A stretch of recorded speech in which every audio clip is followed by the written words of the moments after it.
Buenas tardes, estimado doctor. Vamos a explicar sobre el tema del análisis de la imputabilidad en caso de trastornos mentales y delitos sexuales. En el ámbito penal, hablamos según el COIP, él establece que una persona es inimputable si un trastorno mental le impide comprender la ilicitud de su acto. Esto está estipulado en el artículo 35 de dicho libro. Mientras que si el trastorno afecta parcialmente su discernimiento, la pena se reduce. Y en cambio, cuando es plenamente consciente de lo que hace, es imputable porque él comprende lo que está realizando. ¿El sadismo afecta la capacidad de comprender el delito? No, en realidad no, no afecta. ¿Por qué? Porque se caracteriza por ser una excitación derivada de infligir sufrimiento físico o emocional a otros. Desde un punto de vista psiquiátrico, este trastorno puede influir en la conducta delictiva, pero no necesariamente afecta la capacidad de discernimiento. Según el COIP, tenemos tres formas en el que el procesado puede ser no imputable, imputable con atenuación o plenamente imputable.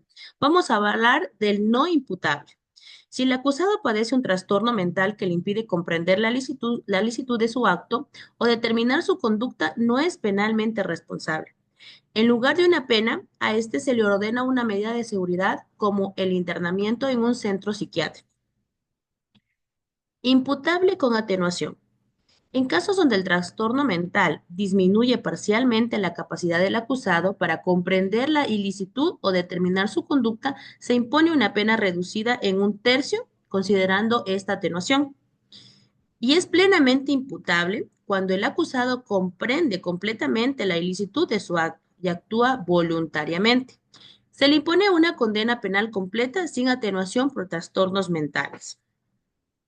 En el caso que veíamos en este momento como trabajo práctico experimental, vamos a hablar de los hechos, ¿sí?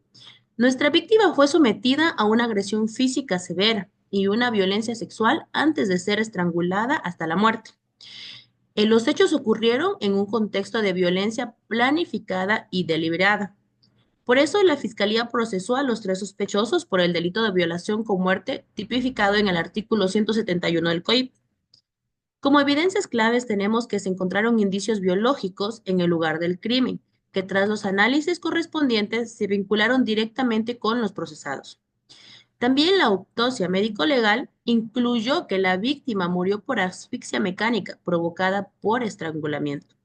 Los exámenes médicos legales confirmaron violencia sexual y las pericias también evidenciaron un intenso maltrato físico.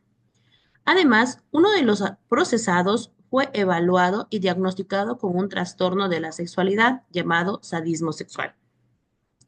Nuestra pregunta es, ¿el procesado es imputable o por qué? El procesado es imputable. ¿Por qué?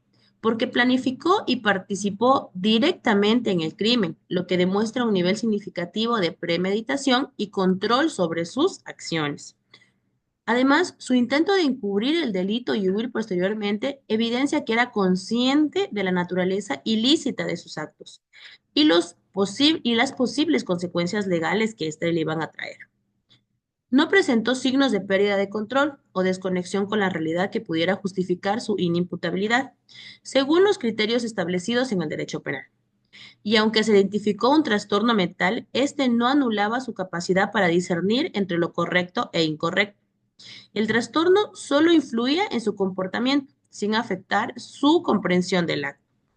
De acuerdo con el derecho penal ecuatoriano, los trastornos mentales no eximen de responsabilidad si el sujeto conserva su capacidad de comprender la licitud de sus actos y actuar conforme a esa comprensión. Por lo tanto, el acusado cumple con todos los elementos intelectivo y volitivo necesarios para ser considerado imputable. Eso es todo, estimado doctor. Muchísimas gracias.